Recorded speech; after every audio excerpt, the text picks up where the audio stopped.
ምን አይነት ዘመን ላይ ነው የደረስነው ጋይስ? የገዛ አክስቱን ተቆጣችኝ በማለት አንቆ በመግደል እንዲሁም ደግሞ በምትመለከቱት መልኩ የተለያዩ ሰውነት አካሏን በመቆራረጥና በፌስታል በመደበቅ የተለያዩ አካባቢዎች ላይ ጥሎ የተገኘው ወንጀለኛ በዚህ ሰዓት በሞት መቀጣቱን ፖሊስ እያሳወቀ የሚገኘው ይህ ወንጀል የተፈጸመው መስከረም 2017 ላይ ሲሆን የምትመለከቱት ሙልጌታ የተባለው ግለሰብም ከክፍለ ሀገር አክስቱ ጋር ለመኖር እንዲሁም ደግሞ በቀን ስራ ለመተዳደር መምጣቱ ነው ፖሊስ በመረጃዎቹ ወቅት ያገኘው። እንዲሁም በተጨማሪ ደግሞ መስከረም ላይ ይህ ግለሰብ አክስቱ ጋር እየኖረ በነበረበት ሰዓት ተቆጣሽኝ በሚል ተልካሻ ሰበብ እንግዲህ የገዛ አክስቱን አንቆ መሬት ላይ በመጣልና ህይወቷ እንዲያልፍ በማድረግ በሽንኩርት መክተፊያ ቢላዋ ሰውነቷን በመቆራረጥ እንዲሁም ደግሞ በተለያዩ 3 ፌስታሎች እንግዲህ የአካሏን ቅሪቶች በመሰብሰብና በተለያዩ የህንፃው አካባቢ ላይ በመጣል የግለሰብ ይህን ወንጀል ፈጽሞ ተሰውሮ ነበረ።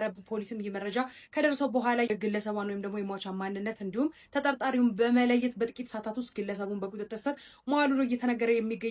ፖሊስ እንዲሁም ደግሞ አቃቢ ህግ አስፈላጊ የሆኑ ማስረጃዎችን ካሰባሰቡ በኋላ ይህንን ግለሰብ በጣም አሰቃቂ የሆነ ወንጀልን በቤተሰቡ ላይ በመፈጸሙ ይህ ግለሰብም በመጨረሻ የሞት ቅጣት ተቀጥቷል። እጅግ በጣም አሰቃቂ ነው። ይህ ወንጀልም የተፈጸመው መስከረም 2017 ሲሆን በየካ ክፍለ ከተማ ወረዳ 6 ልዩ ቦታው ኢኮሳይት ተብሎ በሚጠራው አካባቢ እንደሆነ ነው መረጃዎች እየወጡ የሚገኙት። ለማሻታችን ነፍስ ይማርልን። በሌሎች አዳዲስ መረጃዎች አሁንም በድጋሚ ተመልሼ እመጣለሁ። የፕላስ ምልክቷን መጫናችሁን አትርሱ። መልካም ቀን ይሆናላችሁ።